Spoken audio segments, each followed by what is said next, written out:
Hey, welcome back to the channel. I am your host, the Eternal Archivist. And, I wanted to take a few minutes before we start this channel to basically introduce myself a little bit and give you a future look at the content that I'm going to be sharing on this video. So I just wanted to start it off by saying I am a huge fan of anything weird, anything scary, weird, creepy stuff. So it's awesome to be doing this channel and and talking about the stuff that I love to do. I am a writer. I love to write short stories. I've been doing it for years when it comes to scary stories, mystery stories, and things like that. So I'm just happy to be able to put that on the channel and talk about other just weird stuff that I enjoy reading about, and I'm sure a lot of people out there would love to hear about. So yeah, that's a little bit about me. And if you happen to see one of my one of my pets or animals hop up on the screen, don't worry about them. Those are my co-stars, my editors. So they're hanging around. And that's a little bit about me. I also wanted to give you a little bit of a look at what I plan on putting out on the channel as well. So I'm going to be doing not just video game content. I love a lot of different video game lores and histories, so they'll be sprinkled in. But I do plan on doing a lot of stuff as far as, scary movies, stories, just strange tales. Definitely going to do like SCP, cryptid type stuff, true crime, unsolved crimes. Honestly, anything you can think of that's just in the weird and mysterious category.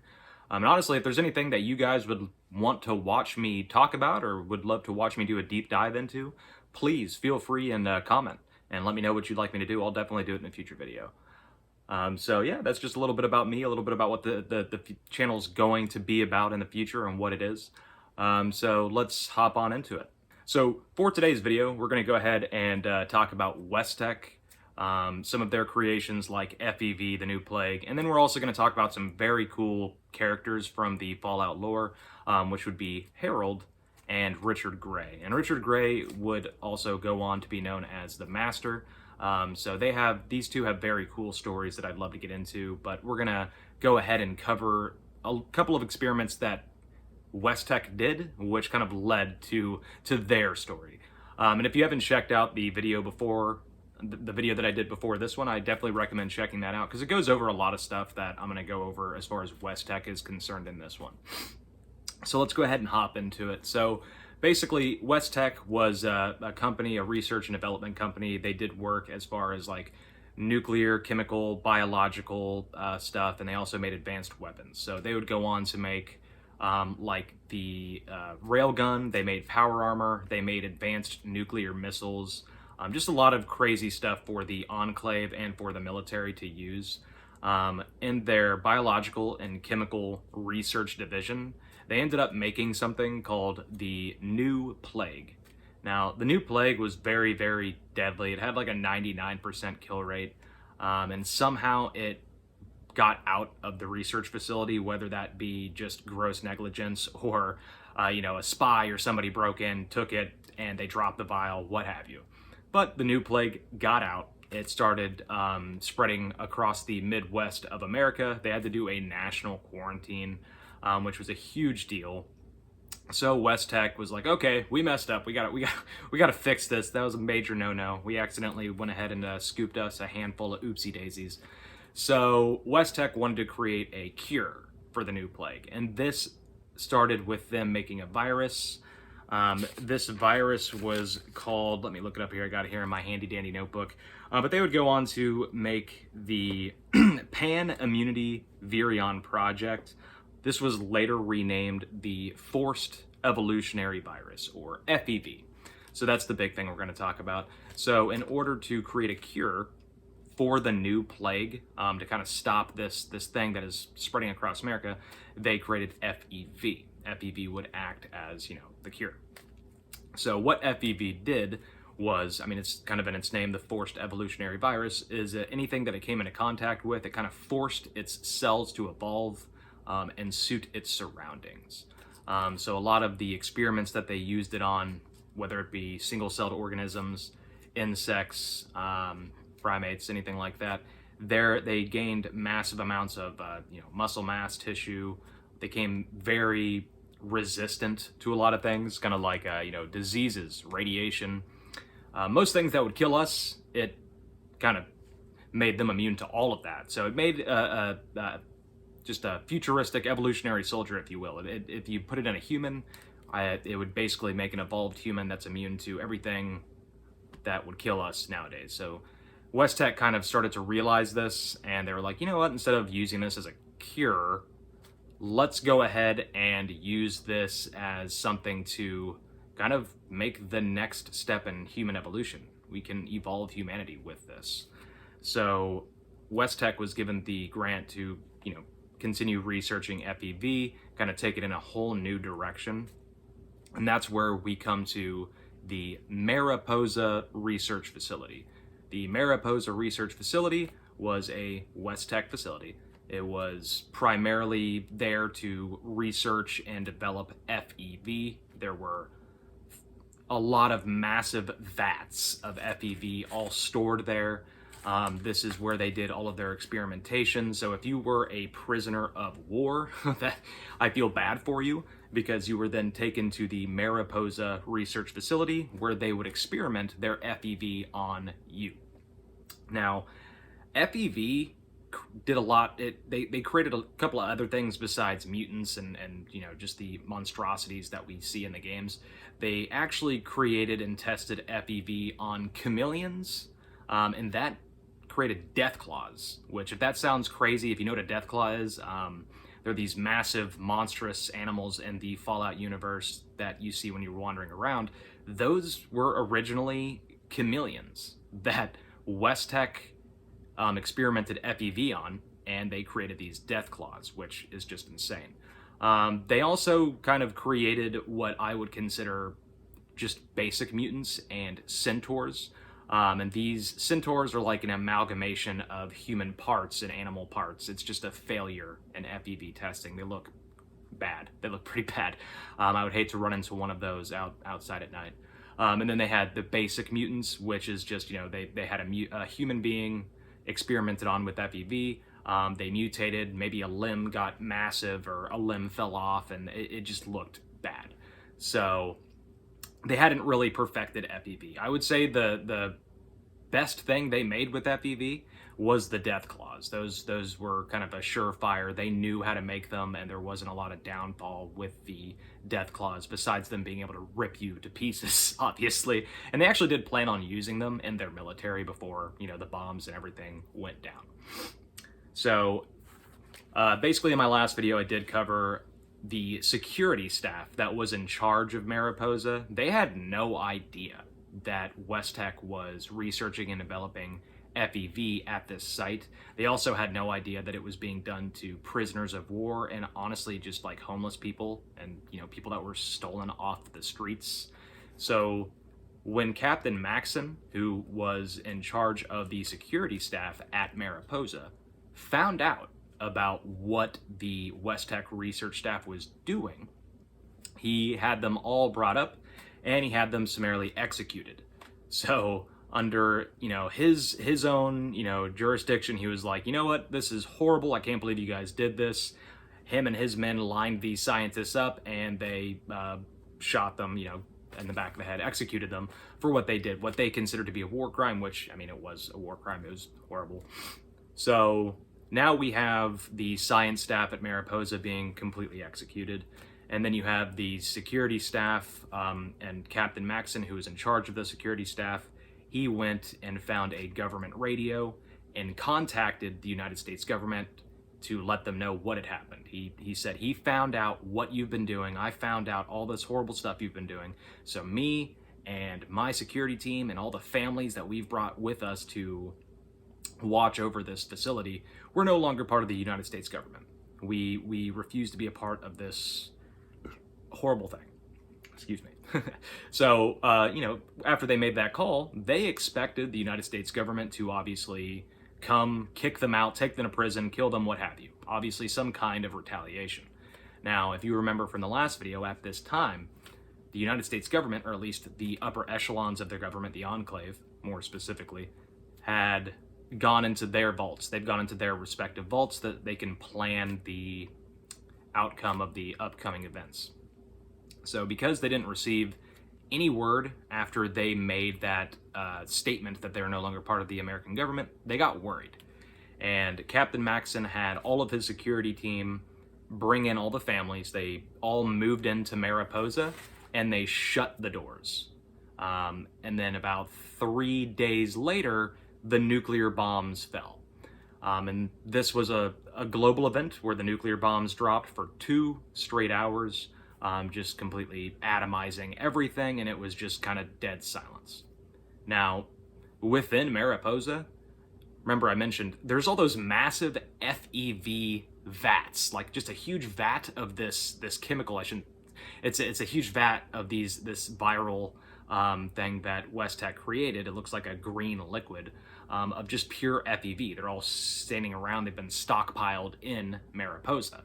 So after the bombs dropped, Mariposa was a very secured place. It was like they built it into a mountain, and they had steel doors and all this good stuff. So they were relatively protected from the bombs dropping and the blasts and everything. But a bomb did hit the mountain.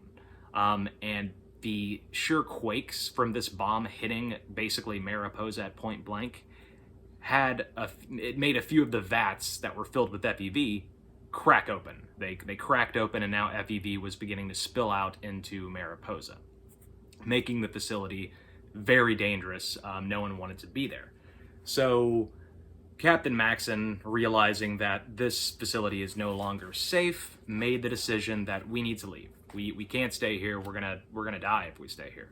So he took the security staff and their families, and this is, keep in mind the bombs had just dropped, so the radiation levels outside are insanely high. I'm sure you would have died within minutes. So they did have as many gas masks and as many equipment as they could so that they could leave Mariposa. They used the computer systems within Mariposa to find that there was a vacant vault that nobody was in.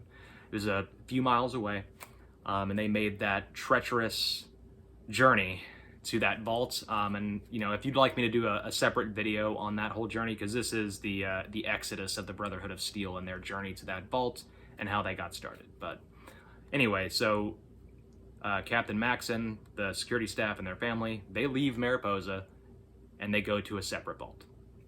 So now Mariposa is completely vacant. There's nothing inside of it besides these abandoned, security equipment, computer systems, and the massive vats of FEV.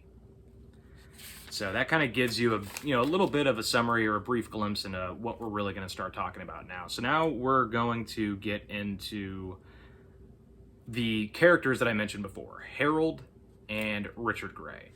These characters are really awesome. I'm kind of happy about being able to talk about them, so let's go ahead and hop on into it. So now, as far as Harold, we're going to go ahead and start with Harold. So Harold was he was 5 years old when the bombs dropped. So he and Richard were both born before the bombs dropped. I think they were both children. They never really give an exact age of Richard, but he was close to the same age as Harold, so they were both small children before the bombs dropped, and they both made it into a vault with their families before the bombs dropped. So, as I mentioned, Harold was 5 whenever everything happened. He and his family made it into Vault 29. Vault 29 had little to no supplies. It was considered what you would call like a population vault. It had a massive population inside of it with almost no supplies. And it was expected to open up within 10 years after the bombs dropped, which is way too soon for a vault to open up 10 years after this global event. But that's how it was programmed. So Harold stayed in the vault. He actually stayed in the vault for 13 years until he was 18 years old. Now at 18, Harold left Vault 29 so that he could explore the wasteland and kind of figure out what happened and what the world is about. He would eventually become a kind of a traveling merchant because he was really good at finding stuff, finding pre-war tech, finding stuff that people really needed. So he became this traveling merchant that was making a kind of a big name for himself, and he was making a lot of money. Now, he would eventually, over the next 12 years, he made a huge name for himself, and he would eventually meet a guy named Richard Gray. And Richard Gray was a brilliant doctor. He was from Vault 8. Now, if you guys have played the Fallout series, specifically Fallout 2, Vault 8 would become Vault City. They had a device within the vault that once the vault opens up, it could kind of create a clean atmosphere, clean out the radiation and give them a livable environment to stay in. So Vault 8 would become Vault City, but I'm getting a little ahead of myself. I'll go back to what we're talking about. So Harold, he's left he's left his vault, Vault 29. He's been making a name for himself. He's become this big, successful merchant. And now he's met Richard Gray, who was a doctor in Vault 8. He studied his life to become a doctor. He was very smart, very brilliant guy. He actually got kicked out of Vault 8 because of a murder. He killed a patient while he was doing a surgery and operation. I guess that was considered a murder. There's not too many details that are involved in what happened there, but because of that, he was exiled from Vault 8, and he started to explore the wastelands on his own. So Richard eventually found Harold, and they kind of became a good duo, a couple of buddies, hanging around in the wasteland. So Harold and Richard, they kind of started traveling together. Richard as the doctor, Harold as the merchant, and they both founded a massive trading city, or not a trading city, more of a trading town, one of the biggest trading towns in the West. And this town would be known as the Hub. Now, if you've played like Fallout 1, the Hub is one of the very first locations you find, and it is a pretty big merchant town. There's a lot of salespeople there, a lot of merchants. They have water supplies. Oh, there goes my co-star. They have water supplies. They have a lot of cool stuff. And Harold and Richard were some of the founders of this place, which is pretty cool. So the Hub was doing very, very good for quite a few years, making a lot of money. But it continuously kept getting attacked.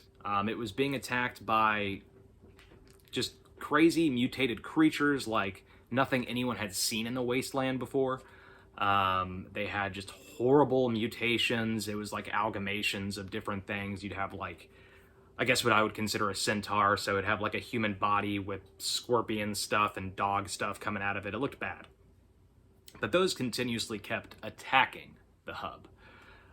So it got pretty bad, got to the point where the leaders of that town, more specifically Harold and Richard, kind of came to the conclusion that we need to find out where these creatures are coming from, and we need to put a stop to it so that we can protect our town and stop this from happening. So they kind of put together a group of some security staff, not security staff, but they got a group of like mercenaries to protect them, and they went out searching for the origin of where these mutated creatures were coming from. They eventually found it. It was a massive abandoned facility, and they could read that, here comes my co-star again. They could read on the facility that this place was called Mariposa. So I'm sure you already know where this is kind of going. So they see that these mutated creatures are all kind of coming from Mariposa. It's gotten pretty bad. So now they are like, they need to put a stop to it. So they kind of get together, they get all their mercenaries, they go down there, they start shooting up the mutants, and they do a pretty good job. They kill all of them on the outside, and they begin to head inside of the Mariposa facility. And they make it pretty far into the Mariposa facility. So far, in fact, that they end up tripping the dormant security systems that were there. I guess they were just lying dormant for the past, 20 years. So they've now tripped these systems. They've become activated, and automated turrets and securitytrons, protectrons, stuff like that begin to attack them while they're in there. Their mercenaries all get killed pretty quickly. Everyone in the group dies besides Harold and Richard Gray.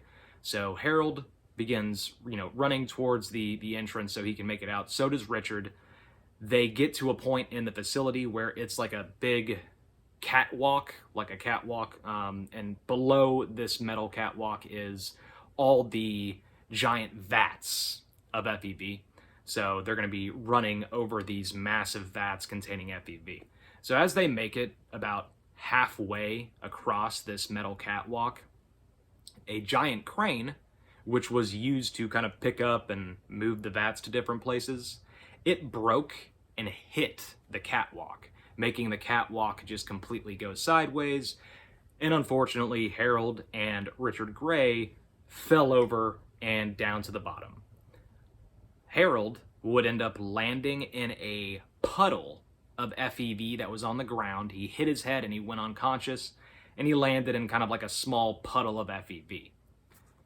Richard was not as lucky as Harold. Richard went directly into one of the giant vats of FEV, and he sank down to the bottom. So it was not a good experience for him, and as the story continues, I'm sure you'll agree that it just gets worse for him from here. So now that we've gotten to that point, we're going to kind of focus on both of these two individually as their stories progress. So at this point, we're at to, Harold and Richard, they fell off this catwalk in Mariposa. Richard fell into the vat of FEV. Harold fell and he landed in a puddle of FEV. Harold woke up hours later outside. He doesn't really know how he got outside. If I had to guess, I would say Richard in some way helped him get outside or kind of dragged him outside. We'll get to that later. But Harold woke up outside. He was in just an insane amount of pain. He had a throbbing headache. His skin looked yellowish, greenish, and it was kind of starting to decay. And Harold, not knowing what to do and only really having one option, began the long trek back to the hub, that town that I mentioned before. So when Harold gets to the hub, he kind of stays there. People won't communicate with him. They think he looks like a mutant himself. They're just like, dude, get away from me. So he becomes like this outcast in the hub, which is kind of tragic because he is one of the founders, and he's actually kind of one of the reasons why the hub got as successful as it was. So whenever Harold is there, he begins to feel this insane pain in his head. And over the years, the pain kind of just continues and continues to grow. And he has a little tiny tree sprout from his head, a growth, if you will. So he names this growth Bob. So I'm going to refer to the growth that comes out of his head as Bob from this point on. So over the years, Bob seemed to be a small tree, growing from Harold's head, but he continued to grow and get bigger. So as you play the games, you'll actually see the progression of Bob growing out of Harold.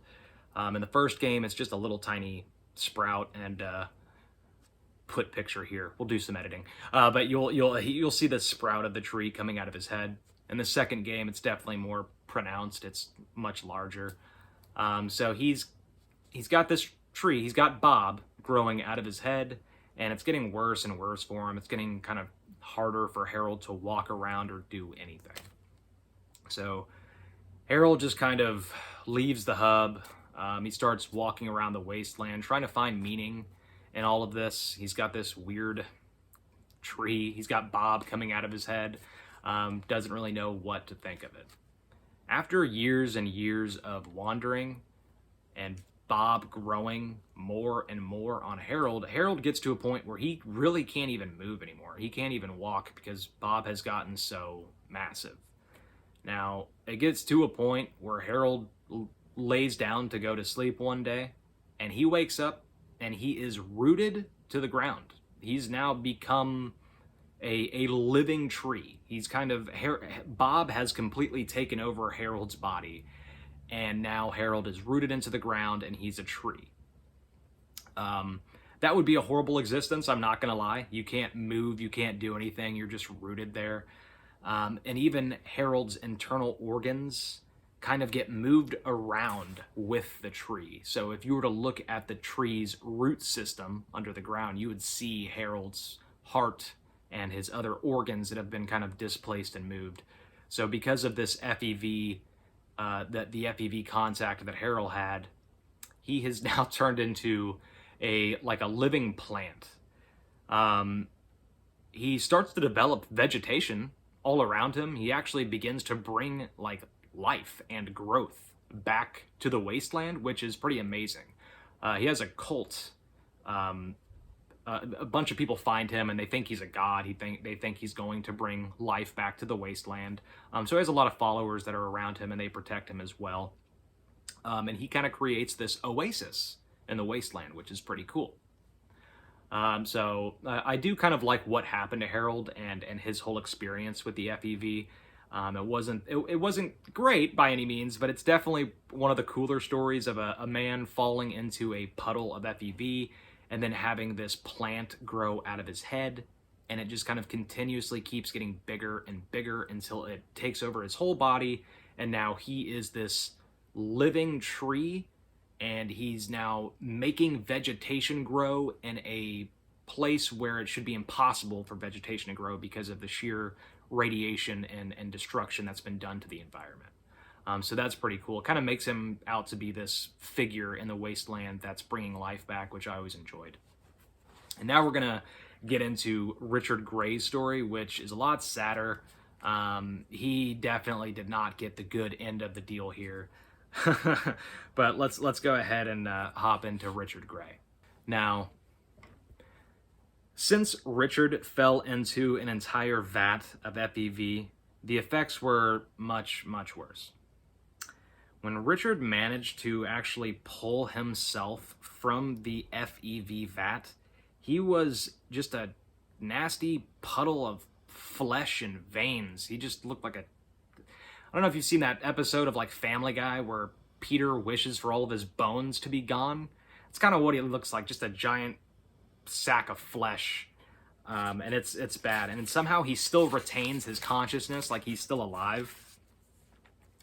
Now, he was able to speak somehow, and he still had like thought, and he could move his body around. So he would spread his mass, and this was just to keep himself alive. At this point, he's just thinking about survival. He doesn't really know what to do. So he begins to spread his mass and kind of eat whatever's around him, like dead rats, insects, the dead mercenaries that all got shot up and killed within the Mariposa facility with him. He actually consumed their corpses as one of the first things that he ate. When he would consume, or basically kind of like add mass to his mass, because that's kind of how it happened. They just kind of they would be added into this giant conglomerate of flesh. It was pretty bad. Kind of makes me think of that movie. What was it? Slither. But yeah, it's kind of crazy. Now, whenever he would consume a body, he could feel their thoughts. It was almost like a hive mind. So each body that he would consume, their thoughts would kind of be added to his.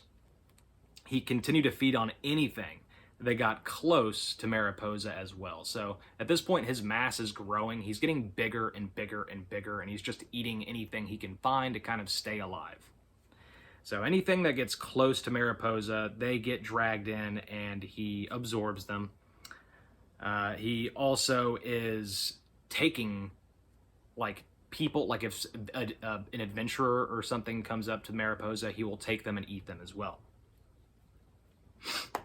Now, Richard does eventually find the computer systems and the tech systems within Mariposa, and somehow figures out how to fuse his flesh, his mass into it, which kind of creates this cyborg thing. Like he can communicate with the computer systems. So because his mass is fused into all of these systems, he's able to find out what FEV is. He's able to find out all the secrets and all the research that West Tech had been working on, and it gives him a lot of insights into what this whole facility was meant for and what FEV is, and it really kind of alters his mind, kind of changes his mind and gives him a new outlook. Now, he now kind of starts to devise a plan. Because he knows what FEV can do, he knows what FEV is, he creates the plan called Unity. He would evolve all humans to their next stage of evolution and he would rule them as a god. Now, he sent his mass out into the wasteland kind of as like these nasty, gross tentacles, and he would find human beings and drag them back to Mariposa so that he could use FEV on them and create a mutant. Which it gets pretty crazy. This process would become known as dipping. So he was dipping humans into these vats of FEV so that he could create the next step in human evolution. Now, the process was by no means perfect. It had a lot of failures, but he would eventually create the very first generation of a super mutant. Bum bum bum, super mutants. Yeah, we're into the super mutant field now, so hooray!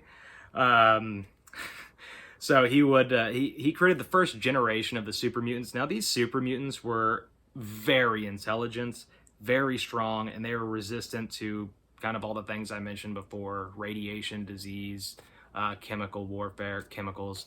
Also very resistant to ballistics and stuff like that. They would end up calling Richard Grey the Master. And they did see him as a god. They worshipped him as a god, and he would kind of tell them what to do. He definitely leaded them, which added to their intelligence, making them a very, very sufficient force.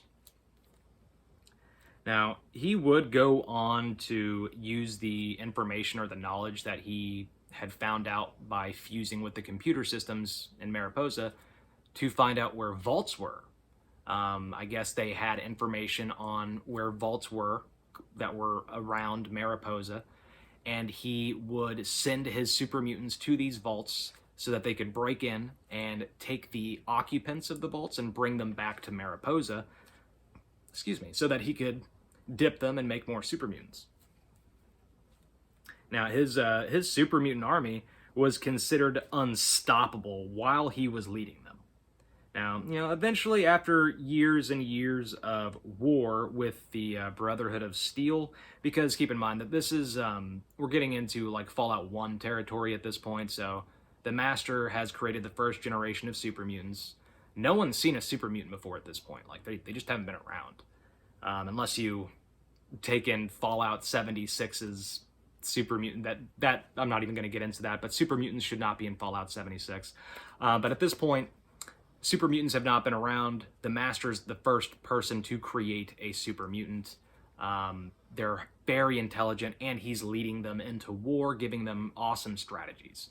So they're destroying every single person they come across, any faction that they come across, they're decimating them, and people are telling like scary stories of these huge beasts that are killing entire towns and killing people. So they do eventually get into a war with the Brotherhood of Steel, which at this point is the largest and most advanced faction in the Fallout universe after the bombs have fallen.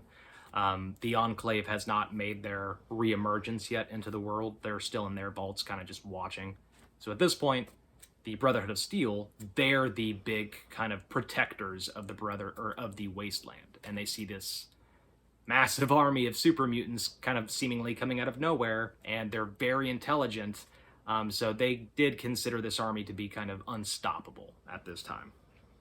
And after years and years of war, the Master was eventually destroyed by the Brotherhood of Steel. Or he unalived himself, doing that for YouTube.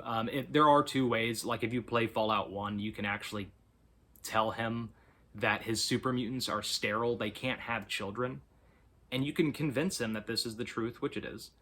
And it will make him so depressed and make him realize that his plan won't work that he'll actually blow up his entire facility with him in it, which is kind of crazy. But just for simple purposes, we'll just stick with the Brotherhood of Steel eventually destroys the Master after years of conflict and war. Now, when the Master was destroyed, this crippled the super mutant army badly. They were no longer... They no longer had that intelligence factor, like this guy telling them exactly what to do. They also didn't know how to make super mutants like the Master did. So they kind of started to make their own super mutants. You know, they were trying to do the dip, just like the Master had been doing. But the next generations, the second generation and third generations of super mutants to come, were nowhere near as smart as the first generation, nowhere near as strong, which is sad. So I highly recommend you guys, if you have never played Fallout 1, if you've never experienced an intelligent super mutant, go play Fallout 1. You get to see the super mutants at their biggest and their baddest before all the other games, and it's pretty cool. But back into it. So, you know, the super mutants are trying to make their own, and it doesn't go well. The Master would have honestly considered those super mutants failures. So now we're at kind of the end of the video here, and I just kind of wanted to talk about Harold and the Master. Those are two really cool stories, I think, just in the Fallout universe. You have this duality between these two characters where they both were in the same experience. They both, you know, suffered the same thing. They got knocked into FEV. You know, Harold fell into a small puddle while Richard fell into a giant vat. So obviously those are the differences there, but it's kind of cool to see what happened to the two, the main differences in their stories, where you have Harold going on to become this living plant, a giant tree that creates life in an oasis in an otherwise dead world and environment, which to me kind of like adds this, like he's a life bringer. He's he's the light, you know, he's the good guy in the story. I don't know. But then you have the duality of that with the Master, Richard Grey, who kind of becomes a giant fleshy mass, and he just continues to consume other people and other things to add to his mass and make him smarter and smarter, because he's consuming their minds as well. He even integrates himself in a computer system, a pre-war computer system, making him even smarter. He creates these super mutants. He wants to take over the world. He's a very cool character. So I had a lot of fun reading about Richard and playing the games with the Master, and it was awesome. So that wraps up the video. If you guys have sticked along for this long, I really appreciate it. It's awesome to be able to talk about this kind of stuff with you. It's great. So please like and subscribe if you enjoyed it. Now, let me go ahead and say that next week's video, it's more than likely going to be on cryptids or SCPs, something in that field. So next week it won't be Fallout. If you want to see me do more Fallout stuff, please comment and I'll definitely do that. Or if there's anything you want to see me do, please comment and I'll do that. But next week, I think we're going to start getting into the SCP cryptid territory. I have a lot of fun or a lot of stuff that I want to talk about there that I think is going to be pretty fun. And, you know, it's going to be awesome. So again, thank you guys so much for watching. I love doing this channel. It's great. There's going to be a lot more videos to come. Like I said, I plan on doing 2 a week. So if you like this, then I can't wait to see you on our next adventure into the archive.